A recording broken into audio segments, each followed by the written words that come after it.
Bonjour à tous, aujourd'hui nous allons explorer les modes de fusion dans Adobe Photoshop. Comprendre les modes de fusion est essentiel pour ajouter de la profondeur et des effets intéressants à vos images. Ouvrons Photoshop et créons un nouveau document. Choisissez la taille et la résolution de votre choix. Ajoutez ensuite deux calques, un calque de fond avec une couleur unie et un autre avec une image ou une texture que vous souhaitez expérimenter. Sélectionnons maintenant notre calque supérieur, celui avec l'image ou la texture. Dans le panneau des calques, vous verrez une option intitulée Normal. Il s'agit du mode de fusion par défaut. En cliquant dessus, vous accéderez à une liste déroulante avec divers modes de fusion. Testons-en quelques-uns. Produit. Ce mode assombrit votre image en multipliant les valeurs des couleurs.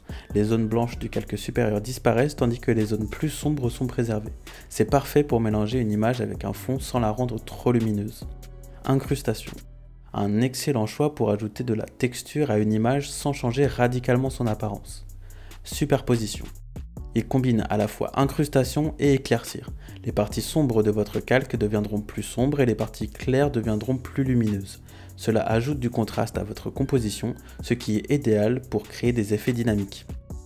Lumière tamisée. Ce mode combine les effets de produit et superposition, mais de manière plus douce. Il permet d'éclaircir ou d'assombrir une image sans écraser les détails. Parfait pour les ajustements légers. Vous pouvez jouer avec l'opacité du calque pour affiner l'effet des modes de fusion. Réduisons l'opacité du calque à 70% pour un effet plus subtil. Continuons avec d'autres modes de fusion intéressants.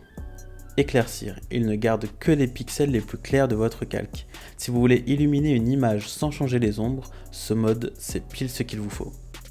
Différence. C'est un mode de fusion plus expérimental. Il soustrait les couleurs du calque inférieur à celles du calque supérieur, créant un effet d'inversion ou de contraste surprenant. Comme vous pouvez le constater, la liste est longue et fournit des effets tout plus intéressants les uns que les autres.